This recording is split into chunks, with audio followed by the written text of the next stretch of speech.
Bisa dimulai, Mbak.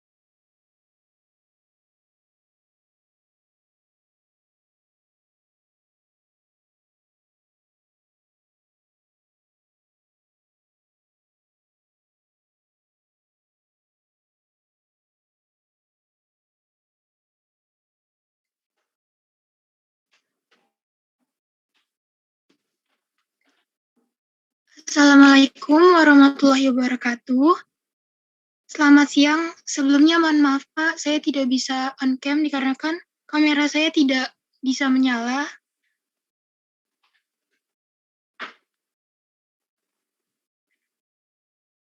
Izinkan kelompok kami mempresentasikan hasil akhir dari penugasan mengenai materi aplikasi dan elastisitas penawaran dan permintaan.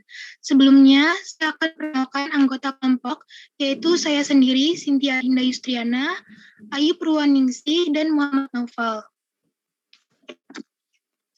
Masuk ke materinya, apa itu elastisitas? Elastisitas adalah pengaruh perubahan harga terhadap jumlah barang yang diminta atau yang ditawarkan.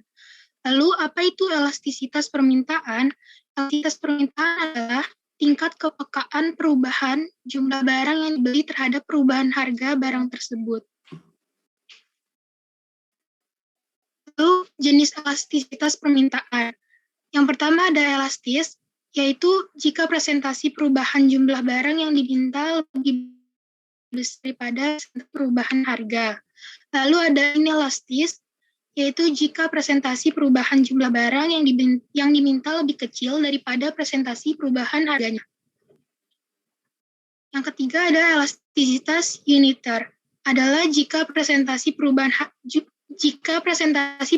jumlah barang yang diminta sama dengan presentasi perubahannya. Lalu ada analisis sempurna, yaitu berapapun perubahan yang terjadi tidak akan berpengaruh terhadap jumlah barang dan jasa yang diminta. Lalu elastisitas sempurna, yaitu harga tidak berubah tetapi jumlah yang diminta berubah. Slide selanjutnya akan dijelaskan oleh rekan saya. Baik, untuk faktor yang mempengaruhi elastisitas permintaan itu, yaitu yang pertama adanya barang substitusi, lalu persentase pendapatan yang digunakan atau jenis barang, lalu ada jangka waktu analisis atau pengetahuan konsumen, dan juga tersedianya sarana kredit. Dan ini adalah rumus atau cara menghitung elastisitas permintaan terhadap harga. Di mana Q-nya itu jumlah barang, P-nya harga, yaitu rumusnya Q2 dikurang Q1 per Q2 tambah Q1 per 2 per P2 min P1 per P2 plus P1 per 2. Lalu ada elastisitas penawaran. Jadi apa itu elastisitas penawaran? Elastisitas penawaran itu adalah untuk mengetahui besar perubahan jumlah barang yang ditawarkan akibat adanya perubahan harga barang tersebut. Jenis elastisitas penawaran yang pertama ada pasukan elastis sempurna, itu atau satu jasa atau barang dagangan yang memiliki penawaran yang tidak elastis sempurna jika suatu jumlah tertentu dapat dipasok berapapun harganya. Lalu ada pasokan yang relatif kurang elastis, yaitu ketika perubahan penawaran relatif lebih kecil jika dibandingkan dengan perubahan harga. Kita mengatakan bahwa komoditas tersebut memiliki penawaran yang relatif kurang elastis. Lalu ada pasokan elastis yang relatif lebih besar. Itu ketika perubahan penawaran relatif lebih besar dibandingkan dengan perubahan harga. Jika mengatakan bahwa komoditas tersebut memiliki penawaran yang relatif lebih elastis. Lalu ada elastis kesatuan, itu untuk komoditi dengan elastisitas unit penawaran, perubahan kuantitas yang ditawarkan dari suatu komoditi persis sama dengan perubahan harganya. Lalu yang terakhir ada pasokan elastis sempurna. Itu suatu barang dengan penawaran elastis sempurna memiliki elastisitas tak terhingga. Slide selanjutnya akan dijelaskan dengan sama teman saya.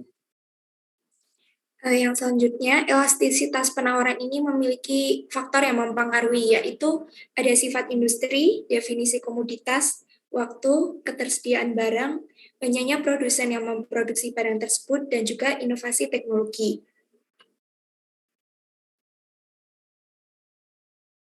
Lalu cara menghitung elastisitas penawaran terhadap harga dapat dilihat sebagai berikut, di mana EP-nya ini adalah elastisitas penawaran, lalu delta Q adalah perubahan jumlah yang ditawarkan, di mana delta Q dapat dihitung dengan Q1 min Q2. Q1-nya itu adalah jumlah awal barang sebelum terjadi penawaran, dan untuk Q2-nya adalah jumlah barang setelah terjadi penawaran.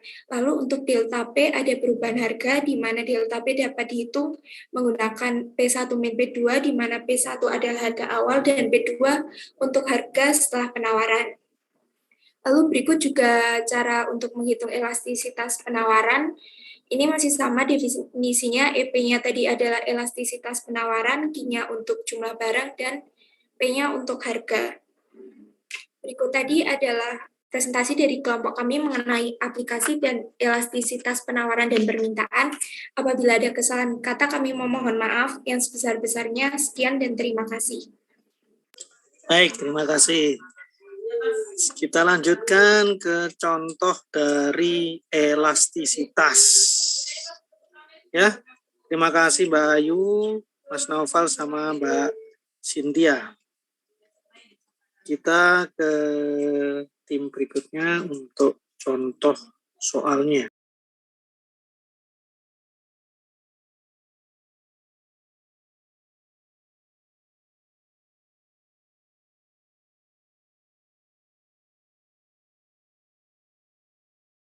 Oke, selamat sore teman-teman. Melanjutkan presentasi dari kelompok sebelumnya, kami dari kelompok 6 akan mempresentasikan mengenai soal aplikasi dan elastisitas penawaran dan permintaan. Ada saya sendiri, Ananda Franza Vero, Awisya Nawafi Dia Wahab, dan Nikadek Dila Prakasita Awidia Putri. Oke, sekarang kita langsung aja bahas untuk ke soal yang pertama. Ya, untuk soal yang pertama kita ada studi kasus mengenai kenaikan harga ayam ya. Soal yang pertama itu harga daging ayam yang semula 20.000 per kilogram naik menjadi 20.200 per kilogramnya. Hal tersebut diiringi dengan meningkatnya jumlah penawaran yang semula 10.000 menjadi 10.100. Hitunglah koefisien elastisitasnya.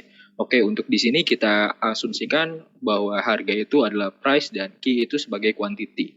Untuk jawaban nomor 1 itu bisa kita dapatkan dari delta Q. Delta Q itu adalah Q2 min Q1 dan delta P itu adalah P2 min P1. Q itu quantity kedua dikurangin quantity 1 per price 2 dikurangin price 1 dikali P per Q. Untuk P-nya itu adalah price yang pertama P1 dan Q-nya itu Q kedua, Q pertama juga. Jadi gimana caranya? Elastisitas sama dengan 10.100 dikurangi 10.000 per 20.200 dikurangi 20.000 dikali 20.000 per 10.000. Mohon maaf, jadi sama dengan 100 per 200 dikali 2 sama dengan 1. Dan elastisitasnya adalah sama dengan 1. Karena elastisitasnya 1, maka penawaran tersebut termasuk ke dalam penawaran elastis uniter. Elastisitasnya 1. Baik, saya izin melanjutkan untuk soal nomor 2. Di sini juga ada studi kasus di mana Pak Made adalah seorang pedagang sayuran. Harga sayur per kilogram di pasar Rp50.000. Pada harga tersebut, jumlah sayur yang terjual adalah 100 kg. Karena merasa peluangnya masih cukup besar, esoknya Pak Made menyediakan sayuran lebih banyak lagi. Untuk menarik pembeli, Pak Made menjual sayurannya dengan harga yang lebih rendah, yaitu Rp40.000. Dengan harga tersebut, sayuran yang terjual mencapai 200 kg. Dengan demikian, di sini terdapat pilihan pernyataan. Yang pertama, permintaan sayuran yang dihadapi Pak Made sifatnya elastis. Yang kedua, penerimaan Pak Made meningkat sebesar 3 juta rupiah. Yang ketiga, koefisien elastisitas harga permintaan adalah 5. Dan yang keempat, penawaran sayuran bersifat elastis. Di sini kita akan mencoba mencari pernyataan mana saja yang tepat. Nah, untuk rumusnya sendiri, ini masih kurang lebih sama dengan soal yang sebelumnya, di mana di sini Q melambangkan quantity dan P melambangkan price, di mana delta Q merupakan Q2 min Q1 dan delta P merupakan P2 min P1.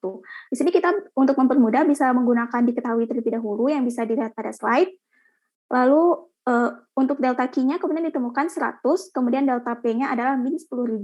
Ini dikali dengan P1 per Q1, di mana P1-nya sebesar 50.000 dan Q1-nya sebesar 100.000. Maka ketika dihitung, mohon maaf, Q1-nya besarnya 100. Maka ketika dihitung, maka hasilnya menjadi min 5. Nilai min 5 ini menunjukkan bahwa permintaan elastis masih sudah lebih dari 1 atau lebih dari 1 dengan total penerimaan atau TR P kali Q. Penerimaan pertama bisa dihitung dengan 50.000 dikali 100, yakni P1 dikali Q1 dengan hasil yang didapatkan adalah 5 juta rupiah. Lalu penerimaan kedua adalah 40.000 dikali 200, di mana ini merupakan nilai dari P2 dan Q2, dengan hasil yang diterima adalah 8 juta rupiah. Penerimaan Pamade, dengan begitu penerimaan Pamade benar meningkat sebanyak 3 juta rupiah. Bisa dilanjutkan?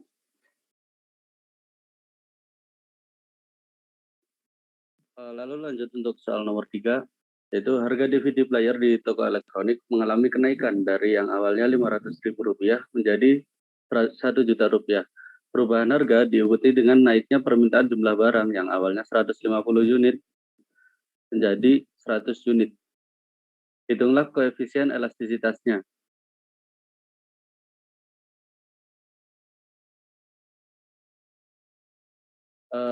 Untuk pertama diketahui P1 sama dengan 500.000, P2 1 juta, dan delta P 500.000.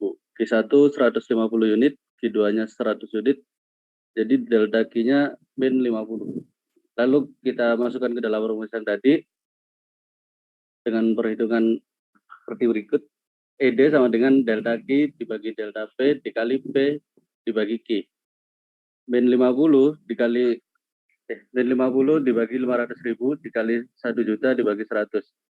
Yang hasilnya min 10.000 dikali 10.000. Yang berarti min 1. ED itu 1 karena yang diambil hanya nilainya saja, jadi bukan 1 ataupun jadi bukan min 1. Karena ED sama dengan 1, maka koefisien elastis permintaan termasuk dalam permintaan elastisitas uniter. Oke, selanjutnya kita akan berkutik dengan soal yang hampir sama juga. Kali ini studi kasusnya mengenai pensil. Jadi, sebuah pensil dijual dengan harga 500 per unit, jumlah barang yang ditawarkan itu ada 40 unit. Kemudian harganya turun menjadi 300 per unit dan jumlah barang yang ditawarkan turun menjadi 32 per unit. Dan sekarang yang ditanya itu hitunglah berdasar koefisien elastisitas penawarannya dan tentukan termasuk jenis apa koefisien elastisitas penawarannya. Oke, kita lanjut aja ke pembahasannya. Untuk P1 kita ketahuin price itu 500 rupiah per unit, untuk P2-nya 300 per unit, untuk quantity 1 itu 40 per unit. 40. Untuk Q2 itu ada 30 unit.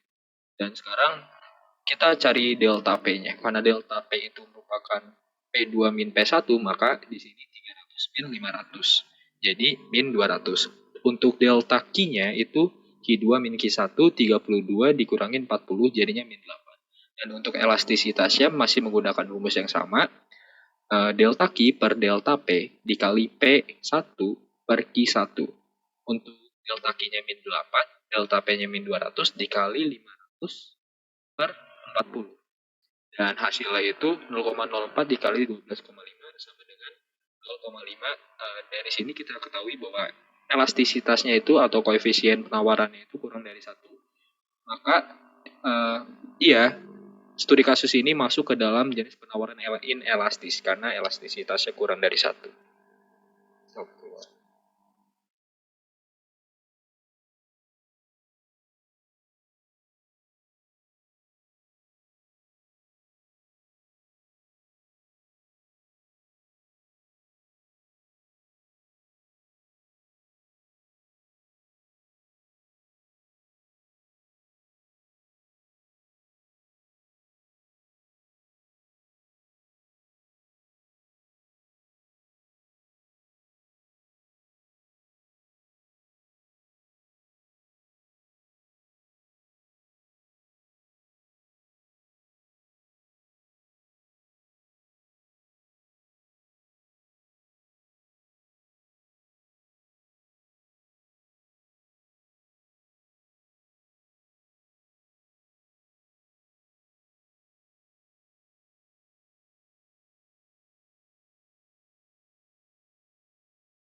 Oh, Mas.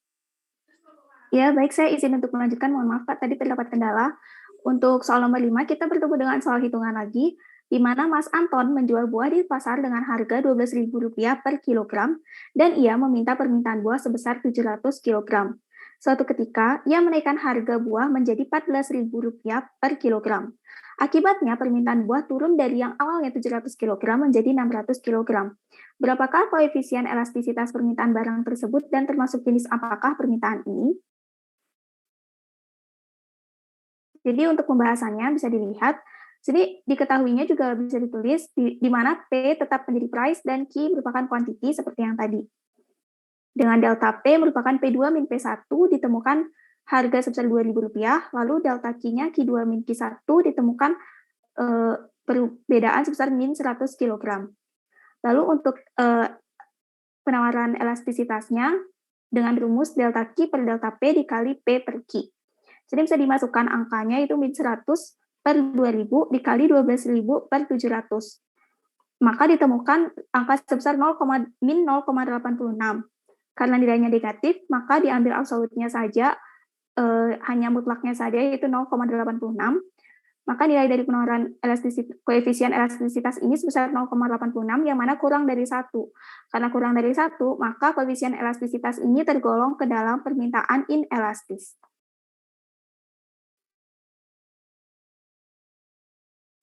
Lanjut untuk soal nomor 6. Untuk mendorong produksi dalam negeri, pemerintah memberikan subsidi atas barang X. Pengaruh pemberian subsidi yang diberikan oleh pemerintah terhadap barang X akan menyebabkan A. Tidak ada pergeseran baik kurva permintaan atau penawaran. B. Kurva penawaran barang X bergeser ke sebelah kanan bawah. C. Kurva permintaan barang X bergeser ke sebelah kanan atas. D. Kurva permintaan barang X bergeser ke sebelah kiri bawah, dan E. Kurva penawaran barang X bergeser ke sebelah kiri atas. Untuk penjelasannya, dengan adanya subsidi ongkos produksi yang ditanggung oleh produsen akan menjadi lebih kecil, sehingga barang akan menjadi lebih murah. Adanya subsidi ini hanya akan mempengaruhi fungsi penawaran, sehingga kurva penawaran yang akan terpengaruh karena adanya subsidi. Penurunan biaya produksi karena adanya subsidi akan mendorong kurva penawaran ke sebelah kanan bawah, yang mengindikasikan terjadinya penurunan harga dikarenakan adanya subsidi. Oke, selanjutnya nomor 7, sebutkan contoh-contoh dari alternatif rationing mechanism. Jadi, rationing mechanism itu adalah sistem untuk memilih siapa yang mendapatkan berapa banyak barang selama adanya kekurangan dari barang tersebut. Yang pertama itu ada price ceiling. Price ceiling itu adalah harga maksimum yang dikenakan penjual untuk suatu barang. Biasanya ditetapkan oleh pemerintah. Yang kedua itu ada queuing, adalah sistem penjatahan non-price atau non-harga yang menggunakan antrian sebagai sarana untuk mendistribusikan barang dan jasa. Yang ketiga itu ada favored customer, adalah mereka yang menerima perlakuan khusus dari dealer atau si pemegang barang selama situasi ketika ada kelebihan permintaan. Yang keempat itu ada ration kupon. Ration kupon adalah tiket atau kupon yang memberikan hak kepada individu untuk membeli sejumlah produk tertentu per bulannya. Dan yang kelima itu ada black market. Apa itu black market? Jadi black market itu adalah kegiatan atau transaksi ekonomi yang tidak sah atau ilegal, dan barang-barang yang diperjualbelikan di pasar gelap atau black market juga biasanya itu barang-barang ilegal, tapi tidak menutup kemungkinan juga bahwa ada barang resmi yang dijual secara gelap untuk menghindari pembayaran pajak atau syarat lisensi. Selanjutnya. Untuk soal nomor 8, mengapa black market bukan merupakan alternatif rationing mechanism yang baik? Oke, di sini kita ketahui kalau barang-barang di black market itu memang murah dan cenderung, meskipun dia ori, dia tetap murah dan cenderung mudah untuk digapai dan memiliki selisih harga jauh lebih rendah dibandingkan dengan harga-harga pasaran. Nah, karena mengapa black market ini bukan merupakan alternatif rationing mechanism yang baik, karena tidak peduli seberapa baik niat dari suatu organisasi, swasta dan pemerintah, sangat sulit untuk mencegah beroperasinya sistem harga serta menghentikan kesediaan untuk membayar dari kebijakannya sendiri. Dengan adanya black market ini, maka harga pasar bisa menjadi tidak seimbang karena harga yang ditawarkan di black market ini bukan merupakan harga resmi. Ditambah lagi dengan adanya favored customers atau customer yang mendapatkan penawaran spesial dari dealer pada situasi tertentu saat permintaan sedang tinggi dan black market, distribusi akhir akan dapat menjadi lebih tidak adil dibandingkan dengan sampel price rationing atau penjatahan sederhana. Jadi, simpelnya dengan adanya black market ini, harga pasar menjadi jauh lebih tidak seimbang dan menyebabkan kerugian pada negara.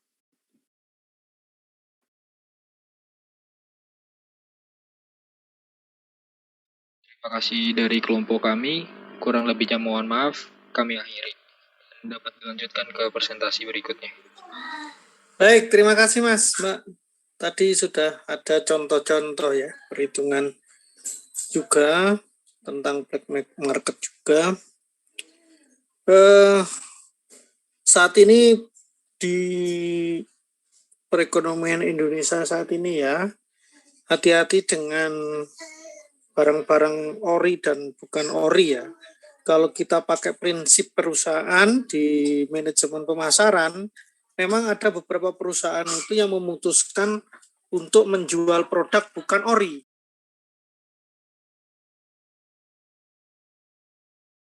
Jadi memang perusahaan memiliki visi misi di mana produknya adalah produk level kedua, imitasi dan sebagainya, bukan ori. Itu memang ada. Dan nanti itu yang akan mempengaruhi di dalam keputusan perusahaan apabila nanti Anda bergabung dengan perusahaan. Sebagai contoh misalkan begini, kalau Anda bergabung dengan Danone Aqua, maka pasti kualitasnya kan yang nomor 1, pionir. Tapi kalau Anda bergabung dengan klub misalkan, Cleo misalkan, nah kualitasnya itu bisa jadi dari produk sama, tapi dari market share-nya beda. Nah, Cleo sama Aqua itu selisihnya sebenarnya tidak terlalu banyak.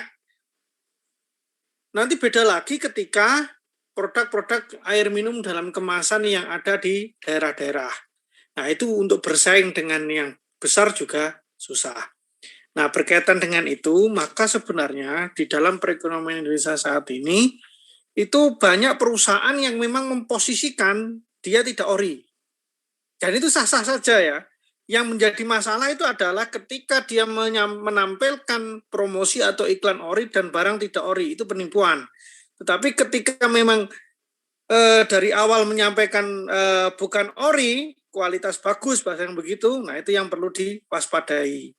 Sehingga banyak sekali produk maupun barang ya itu di marketplace itu harganya beraneka ragam. Bisa jadi fotonya sama tapi harganya beda-beda. Nah, itu jangan tergiur dengan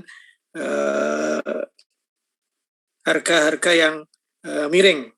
Kemudian ada lagi di kita pasar yang tidak melalui bea cukai. Nah, ada, hati-hati juga, bisa jadi memang produknya bagus tapi tidak melalui pajak, jadi harganya murah. Kalau memang ada saudara yang di bea cukai, mungkin akan sering bertemu dengan hasil-hasil razia tangkapan yang kemudian dilelang. Nah, itu akan memang bisa jadi produknya memang bagus, tapi karena tidak melalui bea cukai, tidak ada garansi, tidak ada perlindungan istilahnya, bisa dikomplain kalau terjadi kerusakan, maka itu hati-hati kalau berkaitan dengan pasar itu ya. Kita lanjutkan dulu, 2 lagi ya. Silakan.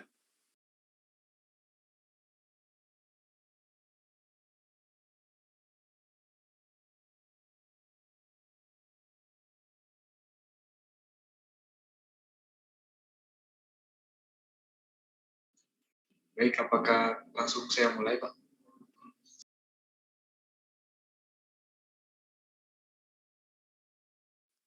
Ya, Mas, silahkan langsung dimulai saja. Baik, terima kasih waktunya, Pak. Sebelumnya, selamat sore Bapak dan juga teman-teman sekalian.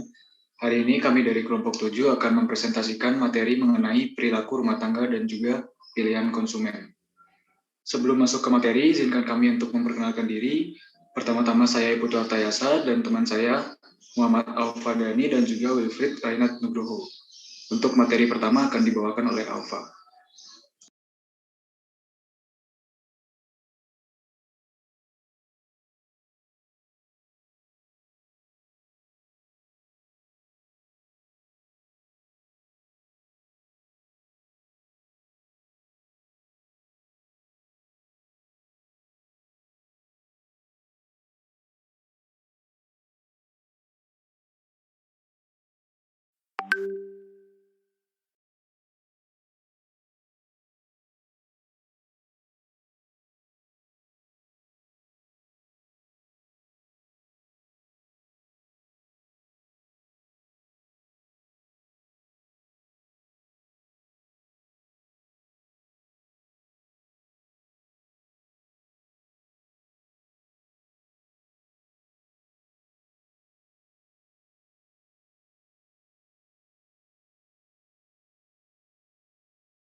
Baik, izin untuk melanjutkan. Selanjutnya itu ada kelangkaan anggaran.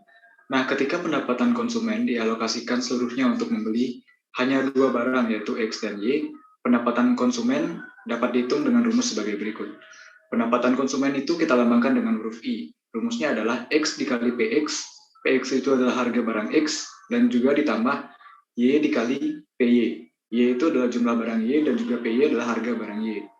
Baik, selanjutnya.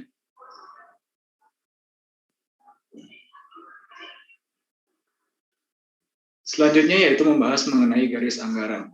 Nah, garis anggaran ini menunjukkan jumlah maksimum dua barang X dan Y yang dapat dibeli dengan jumlah pendapatan tetap yang dinyatakan sebagai Y sama dengan Fx. Nah, kita dapat menurunkan garis anggaran dengan mengatur ulang istilah dalam persamaan pendapatan, yaitu sebagai berikut. Dengan didapat rumus I sama dengan X kali Px ditambah Y sama dengan Py, ditambah Y kali Py, I dikurang X kali PX sama dengan Y kali PY, dan mendapatkan rumus akhir yaitu Y sama dengan I per PY dikurang PX per PY dikali X. Itu merupakan rumus untuk mendapatkan garis anggaran. Baik, selanjutnya. Adapun perpotongan Y dari garis anggaran menunjukkan jumlah barang Y yang dapat dibeli ketika semua pendapatan dibelanjakan untuk barang Y. Atau secara lebih sederhananya, kita dapat menyimpulkan bahwa garis potong pada garis Y ini merupakan jumlah Y maksimum ketika kita tidak membeli barang lain selain barang Y. Nah, untuk rumusnya yaitu I per PY. Untuk selanjutnya itu adalah kemiringan garis anggaran sama dengan rasio harga barang, yaitu min PX per PY.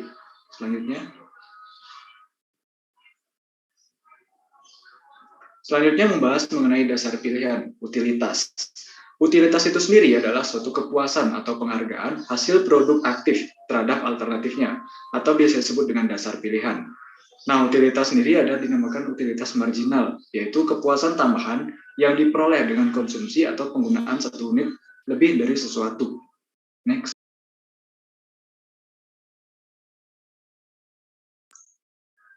Selanjutnya yaitu mengurangi utilitas marginal. Nah, hukum utilitas marginal sendiri yang semakin berkurang yaitu sebagai berikut. Semakin banyak suatu barang yang dikonsumsi dalam satu periode tertentu, maka sedikit kepuasan yang dihasilkan dengan mengkonsumsi tiap unit tambahan, marginal atau barang. Next. Baik, dapat dilihat pada kurva utilitas marginal berikut. Nah, utilitas total meningkat pada tingkat yang menurun, sedangkan utilitas marginal menurun. Nah, itu dapat dilihat bahwa utilitas berbanding terbalik dengan kualitas barang yang dikonsumsinya. Next.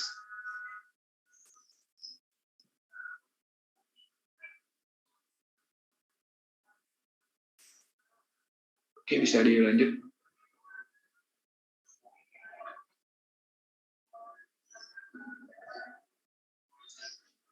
Baik, selanjutnya itu ada aturan pemaksimalan utilitas.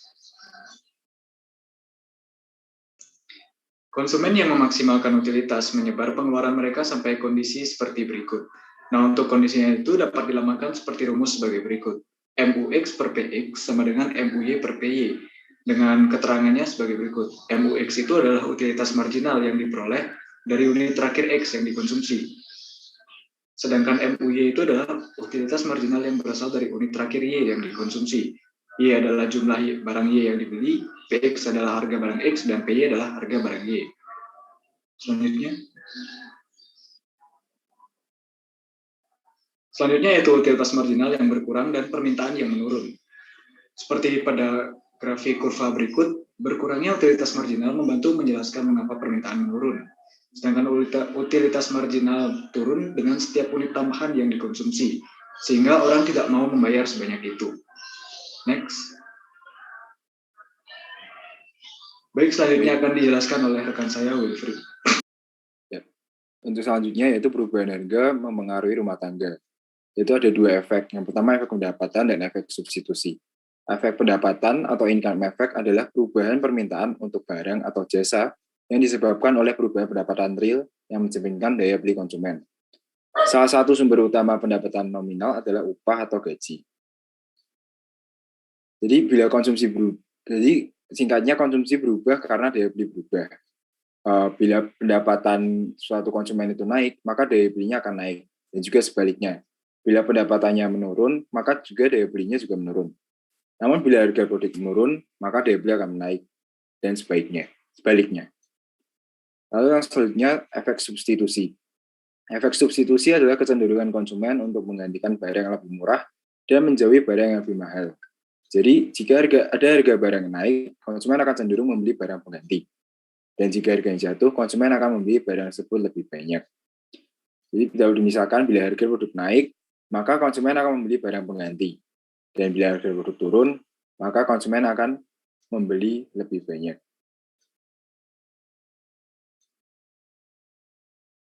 Selanjutnya yaitu surplus konsumen. Surplus konsumen merupakan perbedaan antara jumlah maksimum yang bersedia dibayar seseorang untuk barang dan harga pasar saat ini. Surplus terjadi ketika konsumen akan membayar harga lebih tinggi dari harga pasar untuk suatu produk. Menurut cerdasco.com, dapat dilihat dari grafik ini, menunjukkan bahwa penawaran dan permintaan barang. Konsumen akan mengkonsumsi sejumlah barang yang tersedia dan membayar dengan harga pasar yang sama. Bahkan, beberapa konsumen akan membayar harga lebih tinggi dari harga pasar. Karena itu, dengan hanya membayar sesuai dengan harga pasar, mereka dapat menikmati manfaat barang atau jasa yang sama antara harga yang bersedia mereka bayar dengan harga yang lebih rendah. Misalnya, konsumen hanya perlu membayar dengan harga pasar atau PE, meskipun harga tertinggi yang bersedia mereka bayar adalah P1. Secara grafis, yang dalam gambar tersebut, surplus konsumen merupakan segitiga di atas harga pasar atau PE ini dan di bawah kurva permintaan. Sedangkan area di atas tingkat penawaran dan di bawah harga pasar disebut surplus produksi. Yang selanjutnya itu paradoks air belian atau nilai. Paradoks belian atau air menyatakan bahwa hal-hal dengan nilai terbesar yang digunakan biasanya bernilai sedikit atau tidak ada nilai dalam pertukaran. Hal-hal dengan nilai terbesar dalam pertukaran sering bernilai sedikit atau tidak ada nilai yang digunakan. Karena air tersedia berlimpah ruah, oleh sebab itu maka kegunaan atau kepuasannya yang dimilikinya kecil, sehingga harganya murah. Di sisi lain, berlian langka, dan untuk mendapatkannya susah, dan karena itu berlian jadi mahal. Dan bila misal di bumi itu jumlah berlian dan air itu terbalik, maka yang akan terjadi itu berlian akan menjadi lebih murah dan air menjadi sangat mahal. Pilihan rumah tangga di pasar input. Seperti di pasar output, rumah tangga menghadapi pilihan terbatas di pasar input. Mereka harus memutuskan 3 hal, yaitu yang pertama apakah akan bekerja, yang kedua berapa banyak untuk bekerja, dan yang terakhir gimana dan apa jenis pekerjaannya. Ketiga keputusan ini dipengaruhi oleh 3 hal, yaitu yang pertama ketersediaan lapangan kerja, tingkat upah pasar, dan keterampilan yang dimiliki oleh rumah tangga. Harga leisure atau waktu luang. Tingkat upah dapat dianggap sebagai harga atau biaya peluang dari keuntungan pekerjaan atau waktu luang yang tidak dibayar. Keputusan untuk memasuki dunia kerja melibatkan pertukaran antara upah dan barang dan jasa yang akan dibeli upah di satu sisi, dan di waktu luang dan nilai produksi non-market di sisi lain. Lalu yang selanjutnya itu the labor supply curve atau kurva permasalahan tenaga kerja, yang merupakan diagram yang menunjukkan jumlah tenaga kerja yang dipasok pada tingkat upah yang berbeda. Bentuknya tergantung pada bagaimana rumah tangga bereaksi terhadap perubahan tingkat upah. Efek pendapatan dan substitusi dari perubahan upah. Peningkatan tingkat upah mempengaruhi rumah tangga dalam 2 cara, yang dikenal sebagai efek pendapatan dan substitusi. Yang pertama, efek pendapatan. Efek pendapatan dari upah yang lebih tinggi berarti bahwa rumah tangga sekarang mampu membeli lebih banyak waktu luang. Ketika efek pendapatan melebihi efek substitusi, hasilnya adalah kurva pasokan tenaga kerja membungkuk ke belakang. Dapat dilihat dalam kurva tersebut, semakin tinggi tingkat upahnya, maka semakin sedikit unit kerjanya. Dan semakin rendah tingkat upahnya, maka semakin banyak unit tenaga kerjanya. Misalnya, dalam suatu perusahaan, manajer akan lebih sedikit dari karyawan, karena gajinya yang lebih tinggi. Lalu yang selanjutnya, efek substitusi. Efek substitusi dari upah yang lebih tinggi berarti bahwa biaya kesempatan rekreasi sekarang lebih tinggi. Mengingat hukum permintaan, rumah tangga akan membeli lebih sedikit waktu luang. Ketika efek substitusi melebihi efek pendapatan, kurva pasokan tenaga kerja jadi miring ke atas. Jadi dapat dilihat dari kurva tersebut bahwa jumlah tenaga kerja yang ditawarkan naik bersama kenaikan upah. Lalu ada menabung dan meminjam, atau konsumsi saat ini atau masa depan. Menabung merupakan pendapatan saat ini yang digunakan untuk membiayai pengeluaran masa depan. Dan meminjam merupakan menggunakan dana masa depan untuk membiayai pengeluaran saat ini. Kenaikan suku bunga juga memiliki efek substitusi dan pendapatan sebagai berikut. Efek pendapatannya, yaitu rumah tangga akan mendapatkan lebih banyak dari semua tabungan sebelumnya, sehingga mereka akan menghemat lebih sedikit. Singkatnya, bila tabungan menjadi lebih banyak, sehingga kurang menabung. Lalu selanjutnya yaitu efek substitusi. Biaya pengelolaan konsumsi saat ini sekarang lebih tinggi. Mengingat hukum permintaan, rumah tangga akan menghemat lebih banyak. Singkatnya, biaya pulang jadi lebih tinggi sehingga lebih banyak menabung. Sekian yang dapat kelompok kami sampaikan. Terima kasih.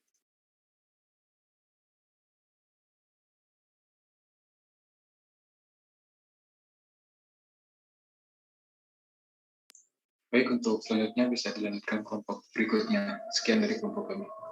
Baik, terima kasih Mas Putu sama teman-teman semuanya. Silakan dilanjutkan contoh ya. Tadi ada budgeting. Nah, nanti di dalam perusahaan pasti akan ketemu dengan materi budgeting juga. Ada titik anggaran di mana ternyata kalau kita tidak bisa mengendalikan anggaran, itu perusahaan juga akan mengalami sebuah goncangan nantinya. Dan anggaran itu sifatnya harus sangat fleksibel ya. Jadi harus melihat titik yang paling menguntungkan. Nah, kalau tidak itu akan pasti over budget ya. Contoh, kalau kamu suka otomotif gitu ya, terus bermain-main di modif ya. Kalau yang menjadi titiknya itu bukan anggaran, maka pasti akan bahasa Jawanya itu, tinggal sedikit aja beli lagi dah ini. Nah, kira-kira begitu. Tambahi lagi ini, geser lagi yang ini, kan kira-kira begitu. Bahkan kalau main motor-motor klasik begitu, supaya bisa orian, beberapa dicari, dipreteli misalnya gitu. Diambilkan yang semuanya ori dan sebagainya.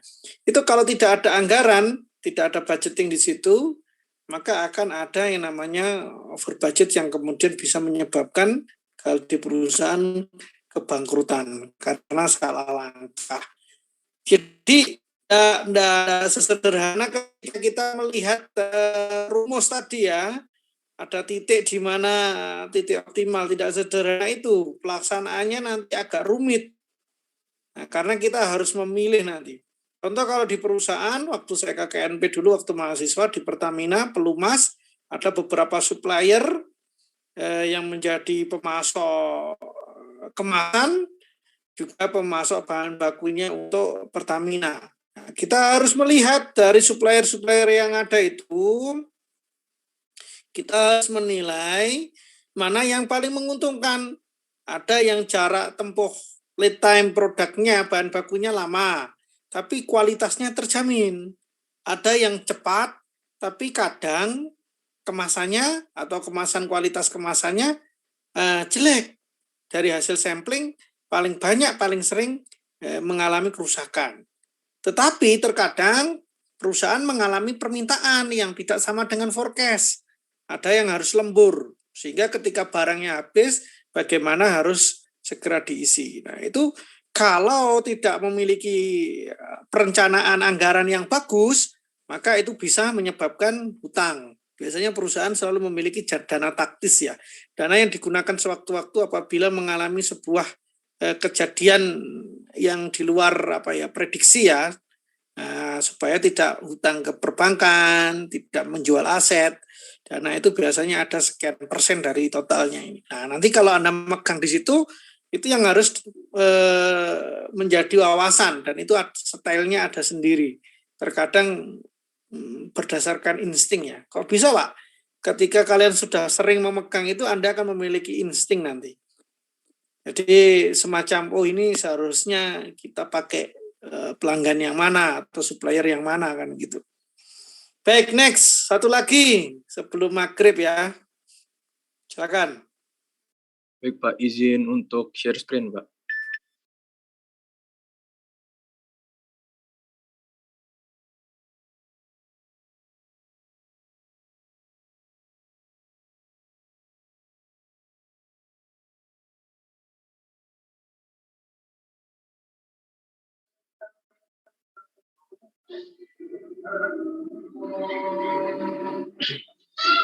Assalamualaikum warahmatullahi wabarakatuh. Selamat sore Pak Endra dan teman-teman semuanya. Kami dari kelompok 8, pengantar ekonomika, izin menyampaikan presentasi kami mengenai contoh soal dari perilaku rumah tangga dan pilihan konsumen. Kami dari kelompok 8 mempunyai 3 kelompok. Yang pertama saya sendiri, Hardi Sasono, lalu ada teman saya, Muhammad Zikri Isani dan Raffi Zaki Pratama. Contoh soal yang pertama, mengapa konsumen harus memilih seperti pada judulnya. Konsumen membuat pilihan karena mereka tidak dapat memiliki semua yang mereka inginkan. Keinginan kita tidak terbatas, sementara sumber daya kita terbatas. Misalnya ketika berbelanja, kita ingin membeli semua barang yang kita inginkan. Namun kita tahu itu tidak mungkin karena kita tidak punya cukup uang atau sumber daya. Karena itulah kita harus memilih. Semua pilihan melibatkan biaya peluang. Jika kita memilih sesuatu, itu berarti juga kita menyerah dan tidak menerima alternatif terbaik berikutnya. Lalu pilihan ekonomi membutuhkan perbandingan antara sumber daya dan utilitas. Sebagai konsumen, anggaran mewakili sumber daya yang kita miliki dan kepuasan mewakili utilitas konsumsi.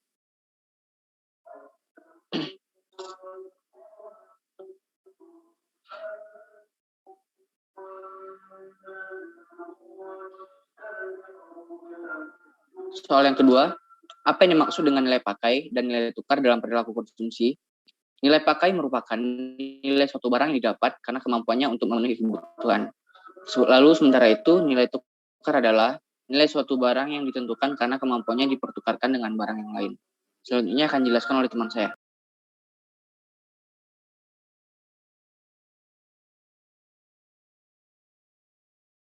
Oke, yang selanjutnya yaitu dalam teori perilaku konsumen terdapat 2 jenis pendekatan utama yang dilakukan.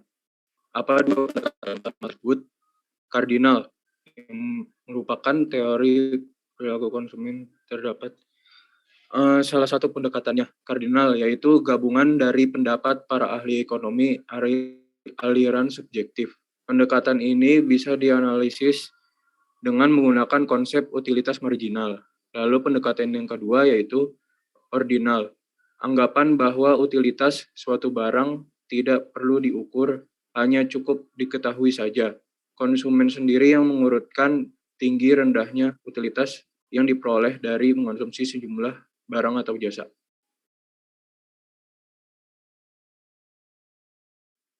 Baik, untuk selanjutnya karena nanti di contoh kasusnya ada mengenai kurva indifference, jadi kita perlu tahu dulu apa itu kurva indifference. Kurva indifference ini merupakan kurva yang menunjukkan kombinasi 2 macam barang konsumsi yang memberikan tingkat utilitas yang sama.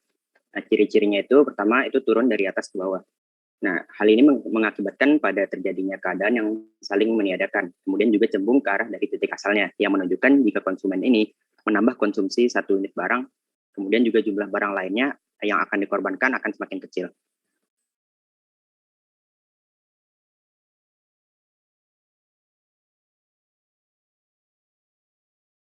Untuk selanjutnya yaitu jika dana yang dimiliki konsumen untuk konsumsi 2 barang adalah Rp200.000, sedangkan harga barang X adalah Rp20.000 dan harga barang Y adalah Rp8.000, maka fungsi anggarannya adalah fungsi garis anggaran dapat dinyatakan dengan rumus berikut. Y sama dengan I per PY dikurang PX per PY dikali X. Diketahui dari soal I sama dengan 200.000, PX sama dengan 20.000, PY sama dengan 8.000. Sehingga fungsi garis anggarannya adalah Y sama dengan 200 per 8 dikurang 20 per 8 kali X. Y sama dengan 25 dikurang 2,5X.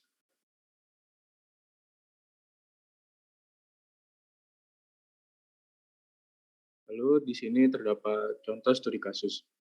Teori pilihan konsumen dapat digunakan dalam menganalisis perilaku konsumen. Misalnya, Tuan Avandi memiliki pendapatan sebesar $3.000. Seluruh pendapatan dari Tuan Avandi akan dibelanjakan untuk membeli nasi Padang dengan harga $10 dan wedang jahe dengan harga $5. Berdasarkan pilihan konsumsi dan kondisi yang dialami Tuan Avandi dengan kendala penghasilnya, yang pertama, gambarkan dan jelaskan titik optimum pilihan konsumsi dengan menggunakan grafik budget constraint dan kurva indifference. Lalu yang kedua, Jelaskan dan gambarkan pula dampaknya terhadap substitusi dan efek pendapatan jika salah satu barang yang dikonsumsi terjadi penurunan harga. Misal, wedang jahe turun menjadi $3 per gelas.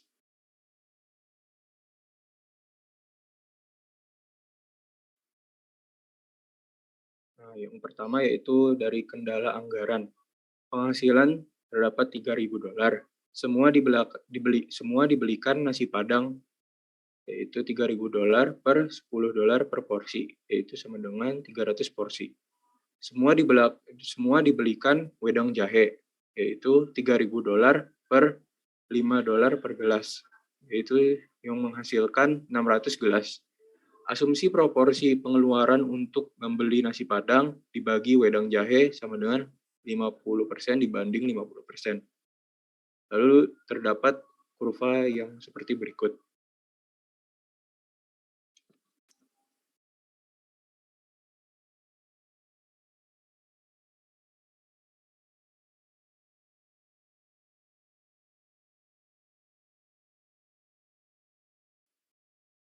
Baik, untuk selanjutnya di sini itu ada terjadi perubahan harga pada wedang jahe dari awalnya $5 menjadi $3 saja per gelasnya.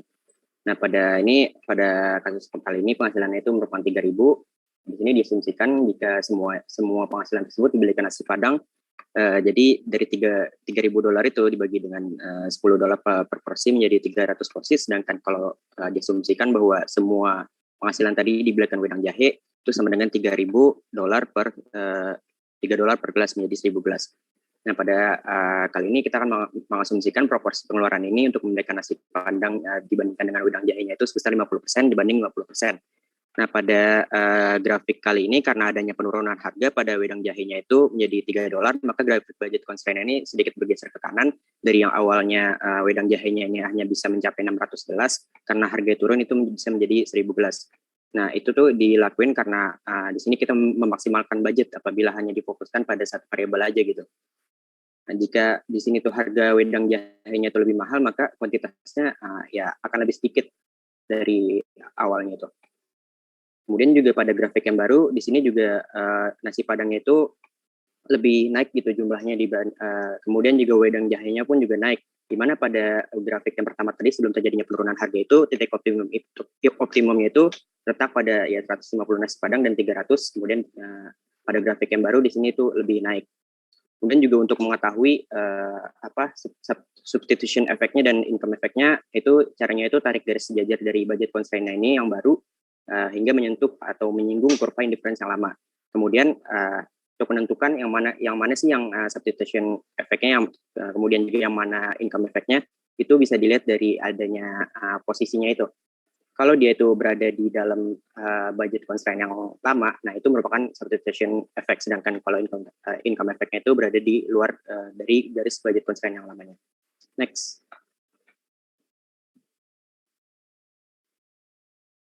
Jadi dari contoh studi kasus kali ini, harga berdasarkan efek substitusinya ini harga wedang jahe turun, kemudian juga wedang jahe relatif lebih murah, dan terjadi substitusi pembelian dari nasi padang ke wedang jahe. Karena di sini konsumsi wedang jahenya naik dan nasi padangnya turun. Kemudian juga berdasarkan income effect-nya, harga wedang jahe di sini turun, kemudian secara relatif pun pendapatan akan cenderung naik. Dan konsumsi wedang jahe juga naik dan nasi padang juga naik. Kemudian juga total efeknya itu merupakan efek substitusi ditambah dari income effect-nya, yang menghasilkan konsumsi wedang jahe naik dan nasi padang naik, termasuk dari barang normal ini sendiri.